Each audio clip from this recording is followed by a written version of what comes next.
know this section was more about copywriting and not necessarily blogging, but I do want to include some tips for writing better articles because content marketing is so important. It's a big part of the success that I've had as an online-based business. But even if you're not an online business, writing good blog articles can drive a lot of traffic to your products and services. So here are some tips for writing better articles. The first tip is to research and use proper keywords. Obviously, you want to write articles that people are going to be searching for. There's no point in writing an article if no one's going to find it, no one's going to be searching for it, unless it's just for your own pleasure. But because we're a business, we want to make sure that we have some sort of result from the time spent writing articles. But of course, the world is 7 billion people big and billions of people are on the internet. So even if you're writing an article about a very specific topic, you might have a good chance of getting traffic over time. One key thing to note, though, is that you can write the best article in the world. You can use the greatest headline. You can have the best keywords. You're probably not going to get a lot of traffic on that very first day that you publish. It takes a while to build up a reputation. And what I mean by that, a history, a reputation on the Google search engines or the different search engines. Because with one article, your website's not going to be found as easily. But as you post more articles and more people do visit your site, your website's SEO or search engine optimization is going to increase. So if you do start writing articles on more specific topics, your articles will be seen sooner than your first one. So I don't want you to get frustrated when you're not getting a lot of traffic when just starting out. This is a long-term play. And that's the greatest thing about blog articles is that they have a long lifespan. Generally, your blog articles should last at least a couple of years unless they become irrelevant on the topic or something changes. So how do you actually do research and find keywords to use? Well, one of the first things is to not go too deep into research and just think, what are the 10 things that my customer is going to ask? What are their pain points? And we've already done this. What questions do they have? And think about it. Or ask people. Survey your audience. Survey people online using social media. And just see, what are they struggling with? Also, just do a search for your topic on Google and see what other articles are out there. Do a search for your topic on YouTube and see what other videos are out there.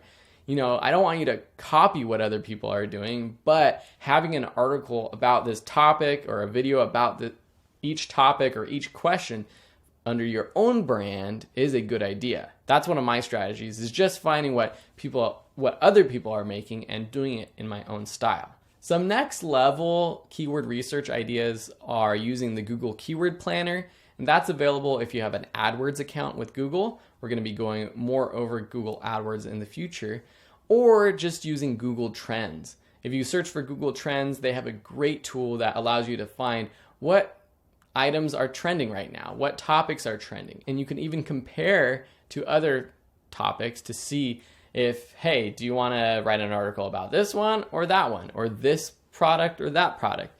You can see which ones are more trending. And that's generally a better sign to write articles about that kind of content. Our next tip is to be generous and give lots for free. If you're worried that you're giving too much away for free, too much good content, don't worry, that's probably a good sign. The best companies that I know give so much good free information out, especially online brands and online media brands. Now, this isn't true for every type of business. You can't just be giving away free items if you're a brick and mortar store, but the free trial does work. Giving away freebies does work. But in terms of writing articles, make sure that you're writing super duper high quality. You're not holding back. You're giving it all to the audience, because that's how people start to like, know, and trust you. And if they do that, they're more likely to purchase your product or service. Our next tip is to attract the right people.